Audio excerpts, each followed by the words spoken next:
Welcome to chemistry class. और हम पढ़ रहे थे विलयन या सॉल्यूशन के चैप्टर को, जिसमें हमने क्वथनांक और स्थिर क्वथनांकी तक हम पहुंच चुके थे।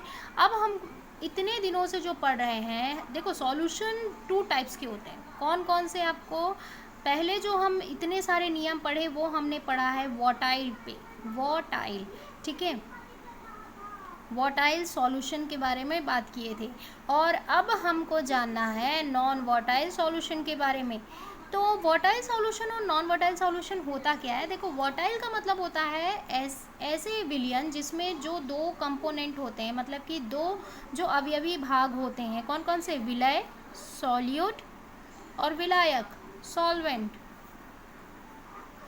इन दोनों का अपना अलग ही क्वथनांक बिंदु होता है, मतलब बॉइलिंग पॉइंट होता है, और इनका अलग ही वाष्पन, वाष्प दाब भी होता है ना, क्योंकि हमने आदर्श गैस नियम में पढ़ा।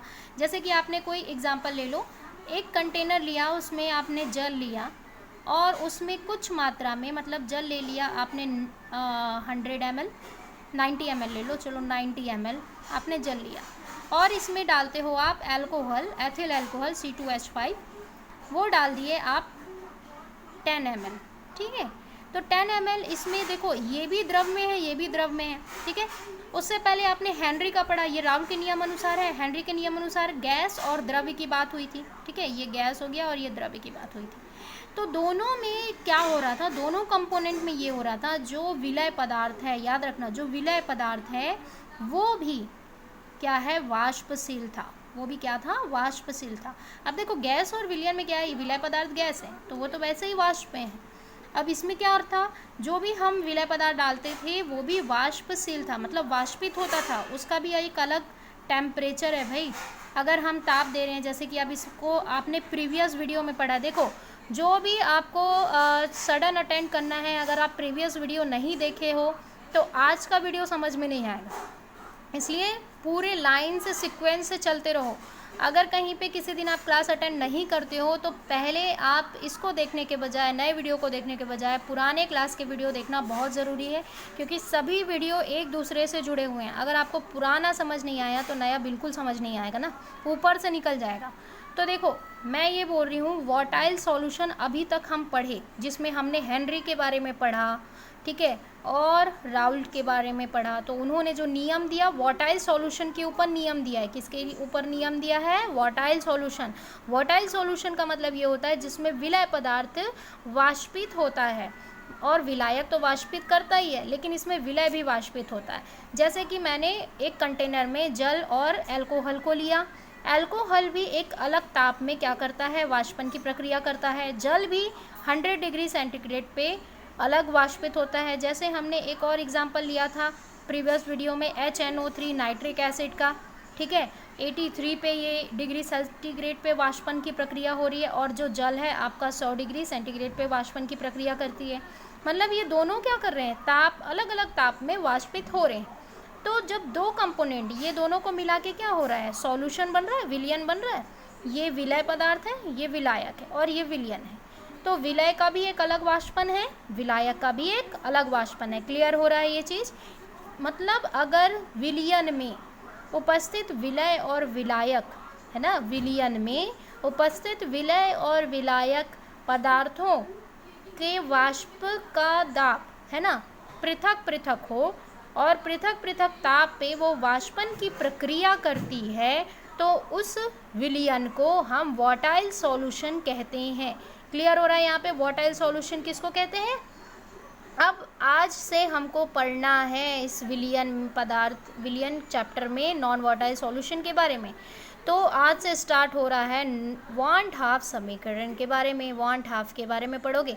तो देखो, उन्होंने क्या बोला, वांट हाफ ने 1940 या 46 के अकॉर्डिंग एक रूल दिया। उन्होंने स्टडी किया और उन्होंने ये चीज़ बताया कि भाई हेनरी और राउल ने जो बोला, ठीक है कि भाई हमने एक चीज़, कंटेनर लिया, उसमें दो पदार्थों को मिलाया, एक पदार्थ बनता है विलय पदार्थ, सॉल्यूट, और एक पदार्थ होता है सॉल्वेंट, विलायक। तो ये दोनों को मिला के हमारा क्या होता है? सॉल्यूशन बनता है, सॉल्यूशन बनता है। अच्छी बात है। और दोनों के अलग अलग तापक्रम है भाई, क्वथनांक बिंदु है, इस क्वथनांक बिंदु पे ये वाष्पन की प्रक्रिया करते हैं। ये वान हाफ ने बोला, ये सब सही है।